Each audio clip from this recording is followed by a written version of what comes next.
3,300 years ago, a single radical pharaoh abolished every traditional god in ancient Egypt.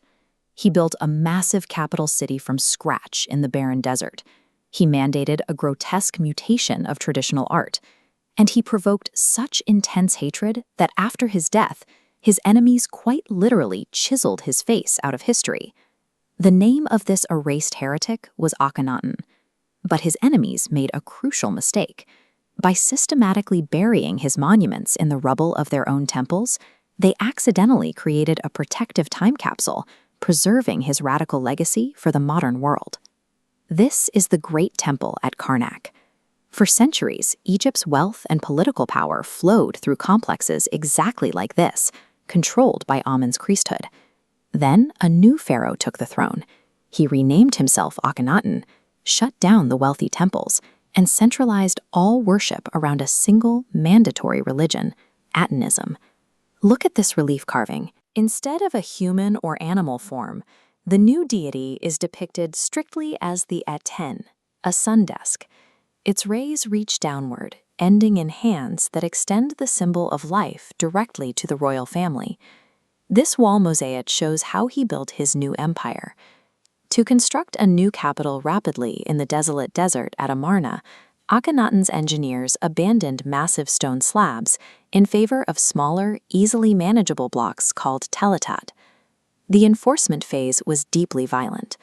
Akhenaten dispatched armies of soldiers across the empire to smash the idols of the old polytheistic gods and scratch their names off every monument they could find. The surviving evidence forces us to weigh two competing identities. Was Akhenaten a profound spiritual visionary trying to bring universal light to his people, or an absolute tyrant destroying centuries of culture to consolidate total authority? The most jarring physical evidence of his reign is the art of the Amarna period. It completely abandons the rigid, idealized proportions of traditional Egyptian monuments. This colossal statue of Akhenaten shows exactly what he demanded his artists carve: wide hips, a drooping belly, spindly limbs, and a severely elongated skull. Scholars debate the cause of these depictions.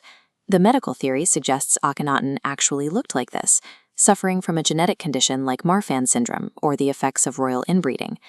The theological theory argues it was an intentional androgynous design meant to mimic the sexless, life-giving nature of the Aten. A third theory posits that this was pure, calculated political propaganda, a stylistic rebellion engineered to visually separate his new regime from the past. Look closely at this carving. Alongside the grotesque proportions, we see a level of domestic realism never seen before. The pharaoh and his queen sit in relaxed, intimate poses, playing with their children. The art of Amarna reveals a regime obsessed with defining a new truth. Yet the extreme physical distortions they left behind continued to defy a single, definitive explanation. Akhenaten's revolution collapsed immediately upon his death, triggering a violent backlash from the old religious establishment. This iconic gold mask belongs to his successor, a boy king who signaled the return of the old gods, changing his name from Tutankhaten to Tutankhamen. To punish the heretic, the new regime enacted damnatio memoriae. In ancient Egypt, destroying a person's recorded name was believed to literally murder their soul, denying them any chance at the afterlife. You can see the brutality of this campaign, led by Horemheb, right here. The cartouche, which once held a royal name, has been deeply gouged out. They dismantled the Atenist temples at Amarna, intentionally smashing the statues of the heretic king into pieces. But their obsessive destruction backfired. By using the shattered rubble of Akhenaten's monuments as hidden filler material inside the new temples, his enemies inadvertently shielded those carvings from the elements. This leaves us with a massive historical question.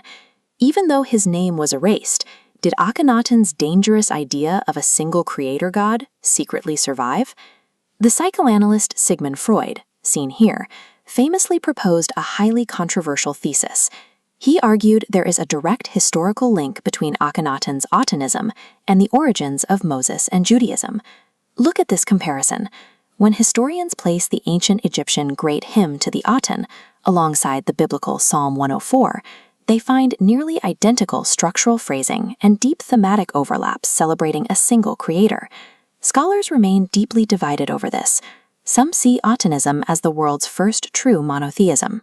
Others argue it was merely an extreme form of monolatry, the practice of worshipping one god without explicitly denying the existence of the others. For now, definitive answers remain out of reach, lost among lingering physical mysteries. For example, the ultimate fate of his powerful co-regent, Nefertiti, captured in this famous bust, is still completely unknown. Looking at the fractured stones he left behind, we have to ask, was Akhenaten a brilliant visionary who quietly seeded the future of global faith, or an absolute tyrant who nearly destroyed the ancient world?